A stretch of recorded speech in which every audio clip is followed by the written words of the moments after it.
कम गुजरेगी क्योंकि उसको ज्यादा रेजिस्टेंस मिलेगी, वो ज्यादा ऐसे करेगा कि कैपेसिटर और इंडक्टर में से करंट पास होना शुरू हो जाएगी। चूंकि कैपेसिटर इंडक्टर में से करंट ज्यादा पास होगी तो उसके एम्पलीट्यूड भी ज्यादा हो जाएगा। इसका अगर आप जो मैंने अभी आपको एक्सप्रेशन दिखाए थे अल्फा ये वाला, इससे भी क्या इस चीज को वेरीफाई किया जा सकता है? आपकी बात ठीक है, सर्किट एनालिसिस के पॉइंट ऑफ व्यू से आप कह रहे हैं, इससे ये चीज वेरीफाई नहीं होती डैम्पिंग रेट से?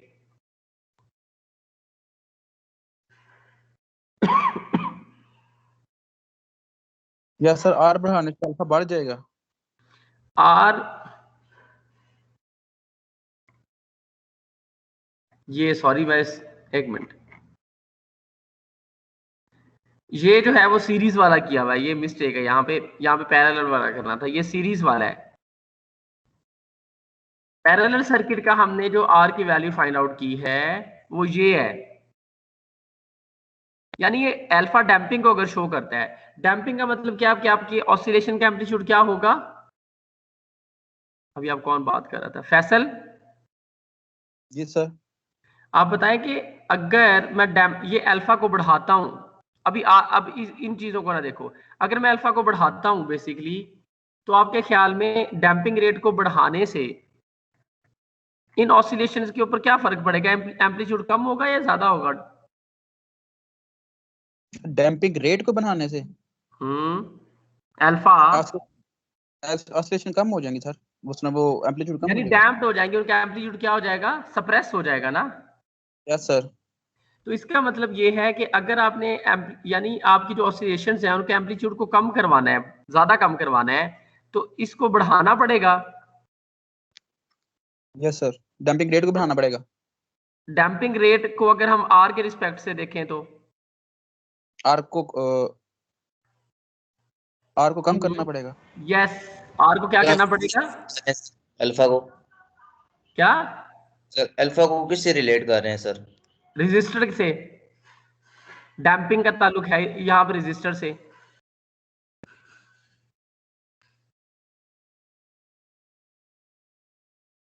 समझ आ रही है आपको? क्वेश्चन किसने पूछा है?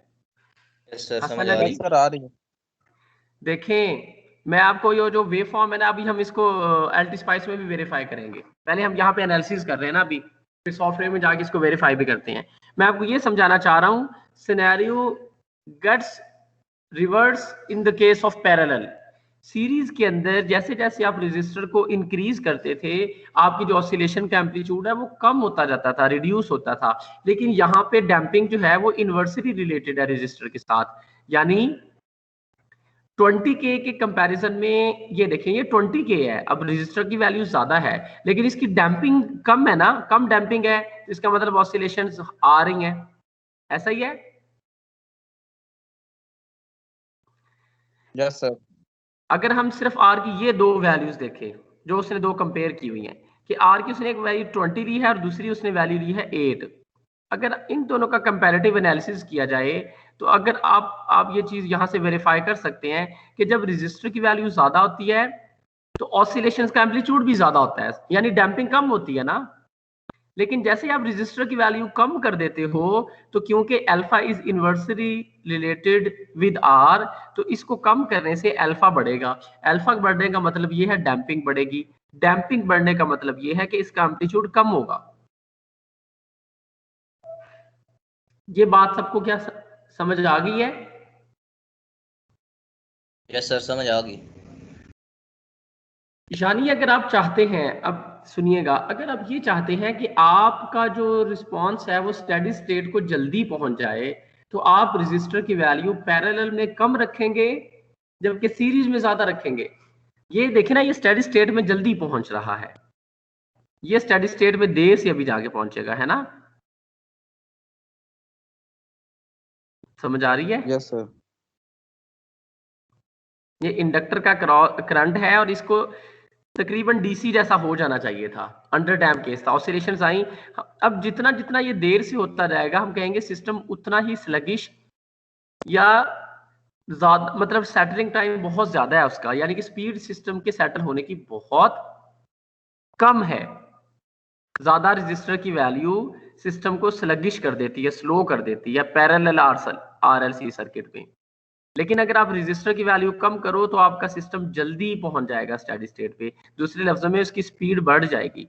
तो स्पीड बढ़ाने के लिए सीरीज के अंदर आप क्या करते हो, रजिस्टर को बढ़ाते हो, but in the case of parallel circuit you have to decrease the value of the resistance in order to make the system speedy। समझ आई है ये बात? Yes sir. अब मैंने यहाँ पर ये किया, मैं आपको ये वेवफॉर्म दिखा रहा हूँ लेकिन आपने खुद बनानी, मैं आपको इतना टाइम इसलिए, ये देखें मैंने जस्ट आर की 3 वैल्यूज ली 8, 20 और 50। अभी हम इसको चेक कर लेते हैं। मैं इंडक्टर के अक्रॉस जो है वो करंट फाइंड कर रहा हूं। सबसे पहले तो आप ये देखें कि आपके पास ये डैम्प्ड हो रही है, ऑसिलेशंस का amplitude with the passage of time कम हो रहा है ना, सबको नजर आ रहा है ये? Yes sir. यहां पे मैंने 3 वैल्यूज ली थी। अब मैं आपसे पूछूंगा स्टूडेंट से कि रेड किस वैल्यू के लिए है, ब्लू किस वैल्यू के लिए और ये ग्रीन किस वैल्यू के लिए है। 3 वैल्यूज हैं 8, 20 और 50 के। सर रेड वाली 50 क्या होगी? रेड वाली वेट तो करें, मुझे खुद पूछने दे स्टूडेंट से। अबू बकर सिद्दीक कौन है?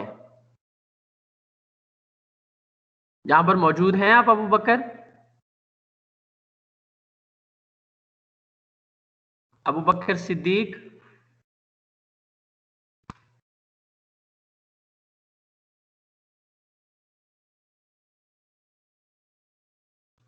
अब्दुल राफे मौजूद है यहाँ पे?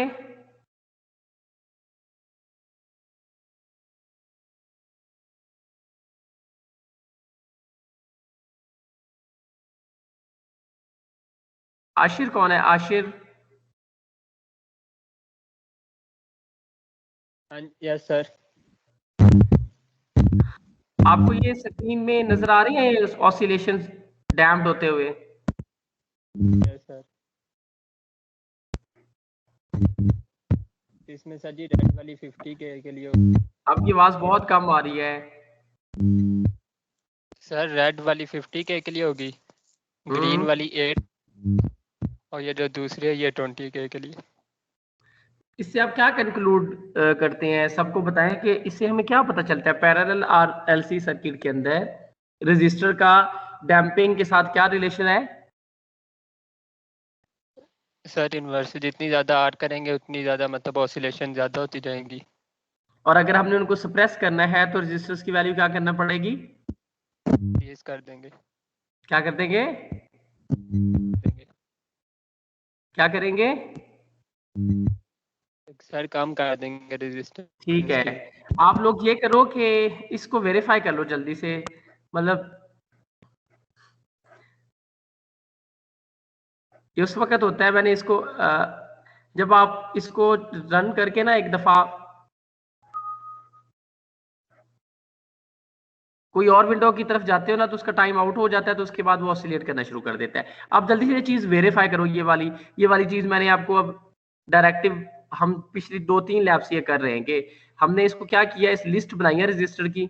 ये देखें मैंने ये लिखा है कि डॉट स्टेप, यानी कि स्टेप के अंदर हम इस पैरामीटर R1 को चेंज करना चाहते हैं और लिस्ट के थ्रू करना चाहते हैं। आप इसको लीनियरली भी कर सकते हो, मैंने इसको लिस्ट किया हुआ है।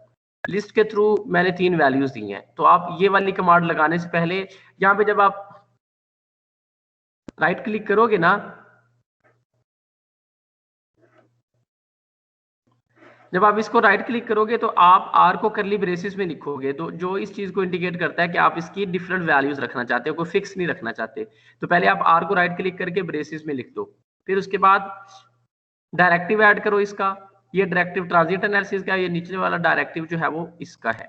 उसके बाद अगला आपको मैं काम बताता हूँ। जल्दी से ये चीज आप सब लोग वेरीफाई कर लो। ये जो प्लॉट मेरे पास आ रहा है ये आप सब लोगों के पास आना चाहिए, ये वाला। ठीक है, सर हमारे इधर सुबह से ना 2 दिन से वो काम कर रहे हैं लाइनों पे ना, तो लाइट नहीं है, मेरा लैपटॉप बंद हो गया तो मैं अभी नहीं कर सकता। ठीक है, बाकी जो लोग कर सकते हैं वो तो करें। सर दूसरा ये मैंने ना इसकी डायरेक्टिव जो डॉट स्टेप वाली थी ना, मैंने वो इसको मुझे कमांड जाके .op थी ना .op उधर से जाके देनी पड़ती है। मैंने जाके इधर से मसलन क्या कहते हैं सिमुलेट से जाके निकालने की कोशिश की थी, मुझे मिली नहीं। वो दोबारा बता दीजिएगा कहाँ से ये आती देख है। ले, ये देखें, नजर आ रही है आपको स्क्रीन? यस सर आ रही है। इसमें सबसे लास्ट वाली ऑप्शन में जाना है, CMD वाली में, सर एडिट यही सिमुलेशन। मैंने इधर गया था, मुझे नहीं मिली, पता नहीं क्यों। ये देखें आप यहाँ पे, ये मैंने ट्रांसलेट किया हुआ है, ये सिंटैक्स भी ये देखें आप उधर से। अब बात तो ये किया ना आपको, जो अगर आपका .op से यहाँ से हो रहा है तो ठीक है, आप यहाँ से लिख लें, कोई मसला नहीं है। स्पाइस डायरेक्टिव सर आगे दो बताना चाहिए था।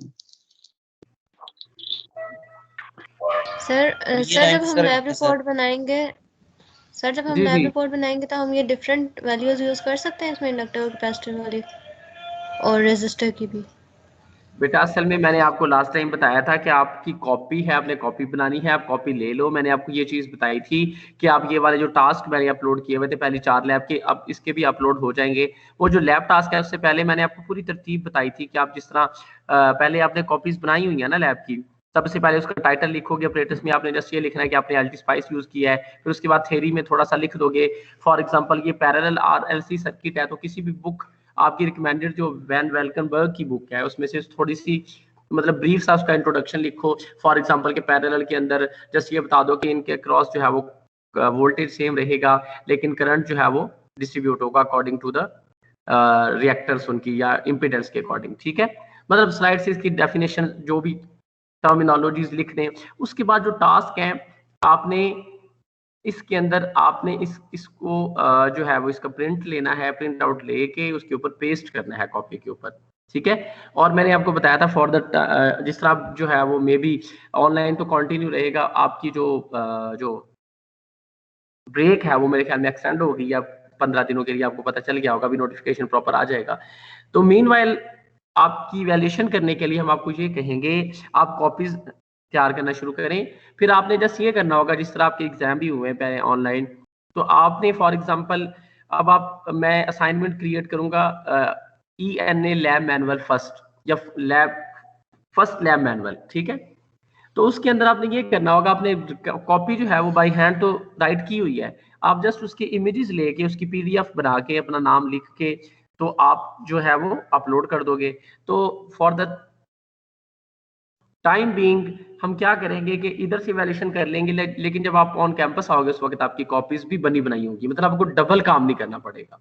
ठीक है, अल्टीमेटली आपने कॉपी बनानी, इसलिए मैं आपको कह रहा हूँ पहले कॉपी बनाएं, उसके बाद उसका सॉफ्ट इमेज लेके उसकी PDF क्रिएट करके।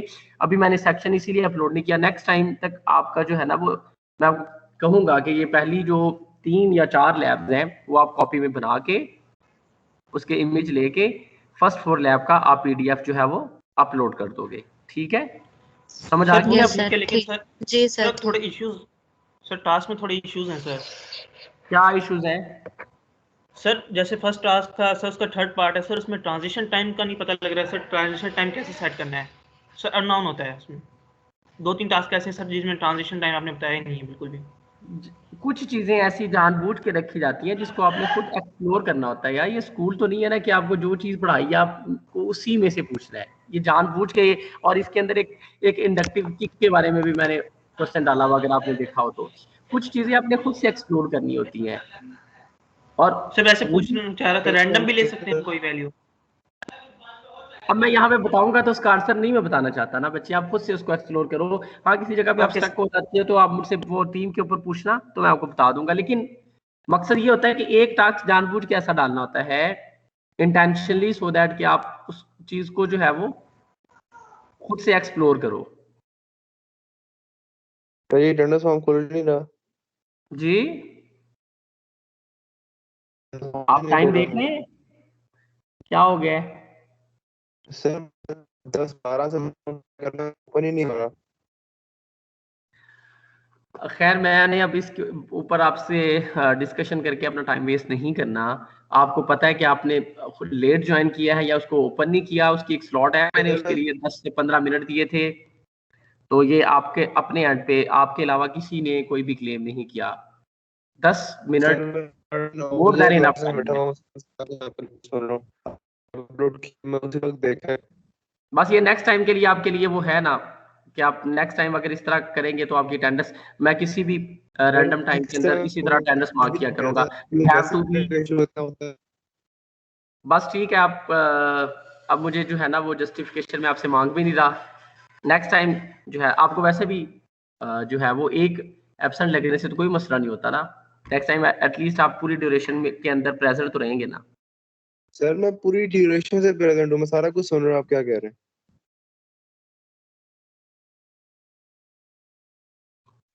अच्छा, उसके बाद नेक्स्ट जिसकी हमने बात करनी है, आपको अगर फॉर एग्जांपल ये कहा जाए कि आपने जो है वो इंडक्टर के अक्रॉस जो है वो एनर्जी या कैपेसिटर के अक्रॉस जो है वो एनर्जी फाइंड आउट करनी है, ठीक है। तो उसके यहाँ पे दो तरीके हैं, मैं एक बता देता हूँ आपको। ये देखें, अब अगर मैं इसको रन करता हूँ यहाँ पर, और पहले हम इंडक्टर के अक्रॉस जो है वो करंट ले रहे थे, ठीक है। अब इसके अंदर मैं अगर एक प्लॉट पेन ऐड करूं और उसके अंदर एक ट्रेस ऐड कर दूं। अच्छा, इसके अंदर ट्रेस की ऑप्शन ये है कि आपके पास अवेलेबल डेटा आ जाता है यहाँ पे। अब आप लोगों को सबको पता है, अपने एफएससी की फिजिक्स में पढ़ रखा हुआ है कि इंडक्टर की, चलिए कैपेसिटर की एनर्जी फाइंड आउट करते हैं। क्या हुआ है? ठीक है उमर की क्या बात कर रहे हैं आप?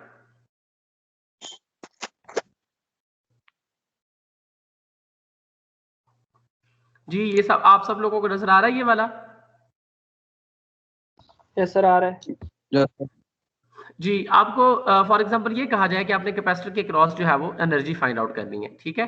तो आप कैसे उसको कैलकुलेट, आपको पता है कैपेसिटर की एनर्जी का फॉर्मूला क्या आता है? 1/2 CV स्क्वायर सर। यस। तो आपके पास यहाँ पर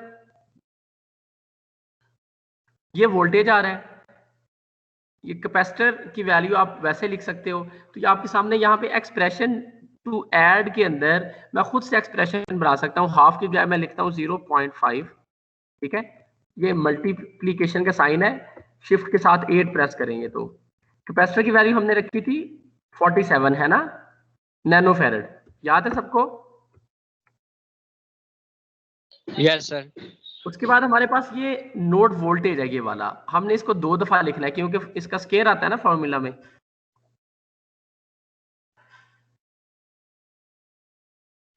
यहाँ पे मैं इसको, ये मैथलैब की तरह नहीं है कि इसके अंदर आप वो एक्सपोनेंट कर लो, ठीक है। अब ये मैंने एक्सप्रेशन लिखा है हाफ, ये देखिए हाफ 0.5, उसके बाद सी नैनो के लिए मैंने ये लिखा और ये वी स्केयर, ठीक है। जब आप इसको ओके करते हो तो आप ये चीज जो है यहाँ से वेरीफाई कर सकते हो कि एनर्जी आपकी जो होती है ना वो हमेशा क्या रहती है, पॉजिटिव। ये आर की 3 वैल्यूज के लिए है। तो आप देख रहे हैं कि इसका जो एक्सिस है वाई एक्सिस में, तो वो वी स्केयर के साथ दे रहा है, और ये 3 रजिस्टर की वैल्यू के लिए आपके कैपेसिटर के अक्रॉस जो एनर्जी है वो पॉजिटिव एनर्जी।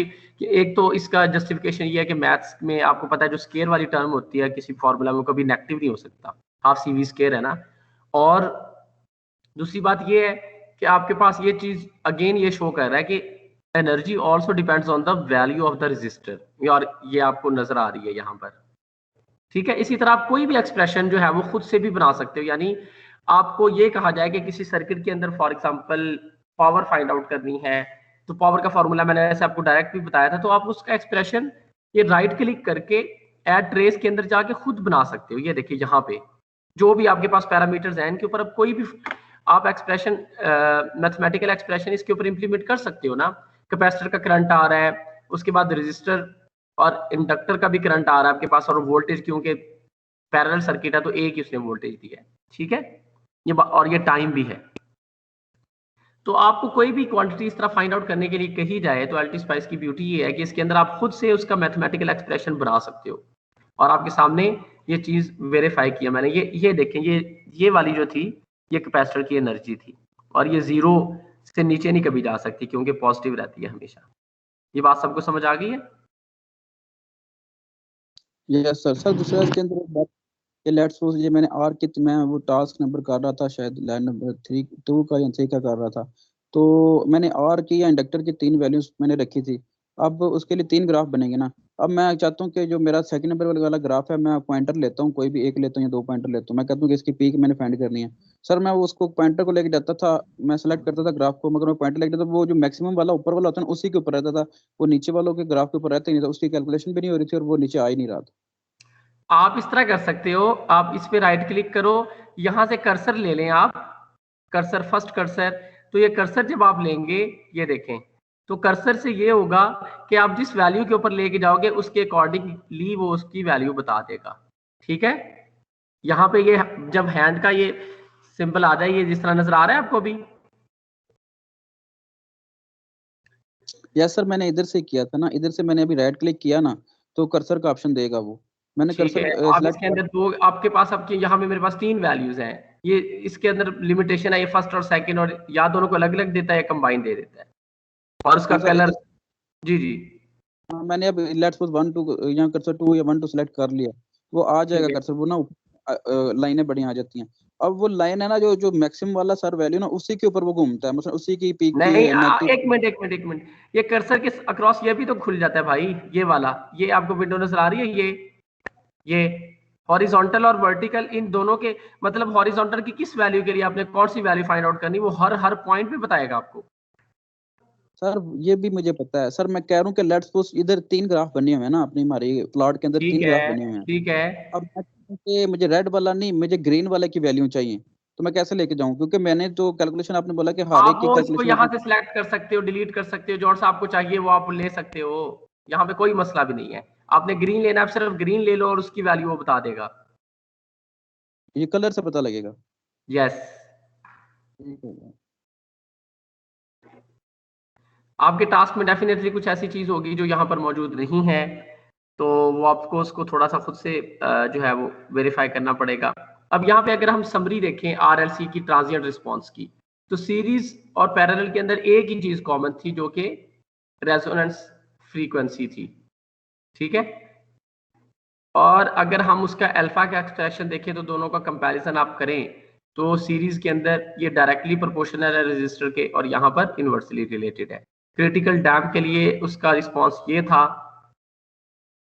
सीरीज और पैरेलल में, अंडर डैम्प के लिए ये था रिस्पॉन्स, और ओवर डैम्प के लिए ये एक्सप्रेशन था मैथ का।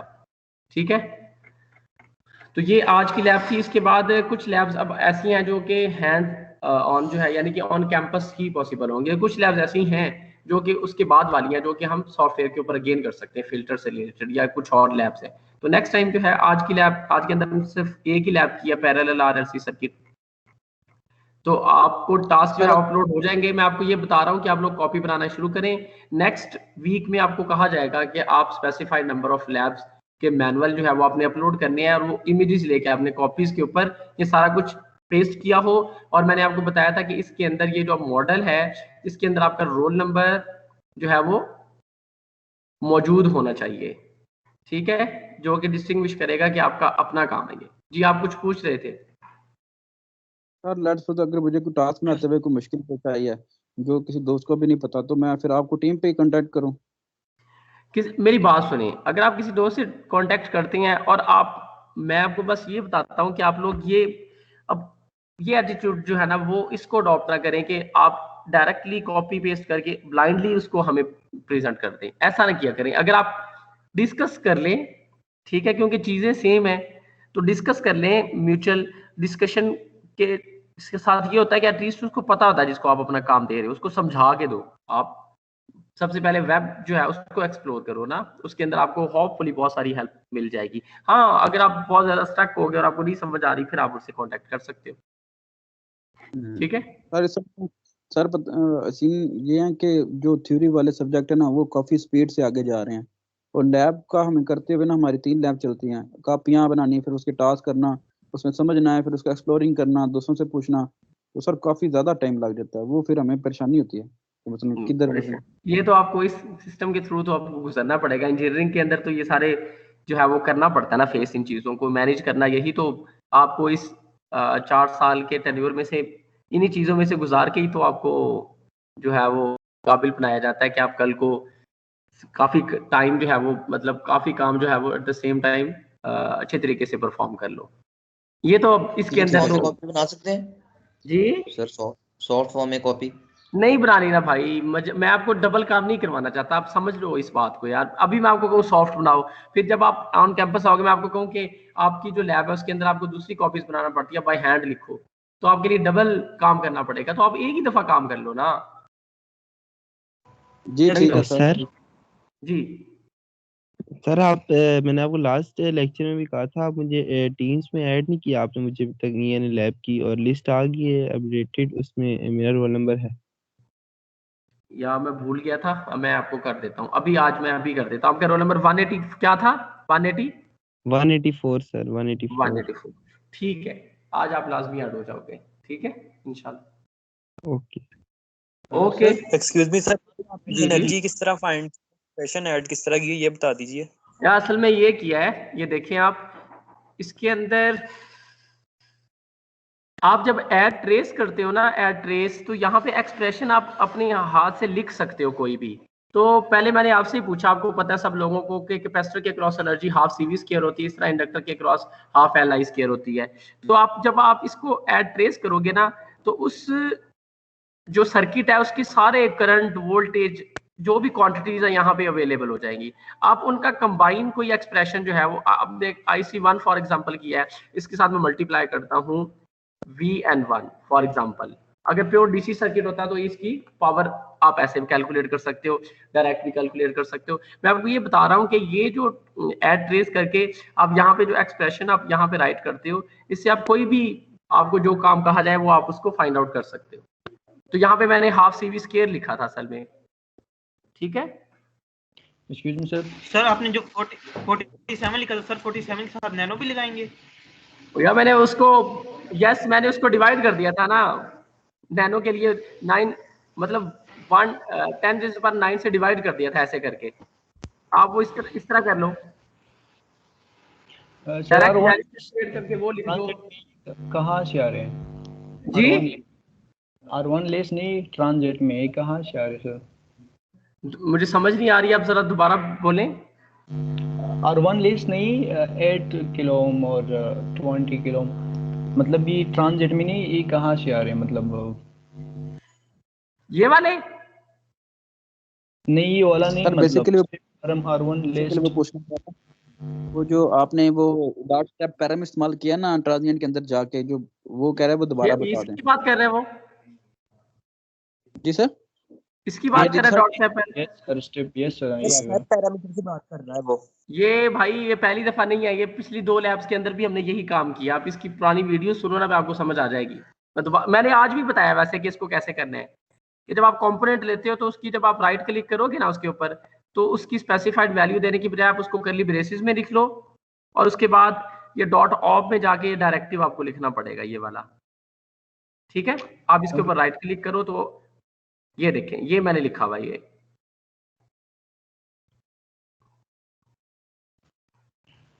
सही इसका मतलब है स्टेप्स के अंदर इस पैरामीटर R1 की वैल्यू चेंज होगी लिस्ट वाइज, और उसकी वैल्यूज आपने खुद से असाइन कर दी है, ठीक है।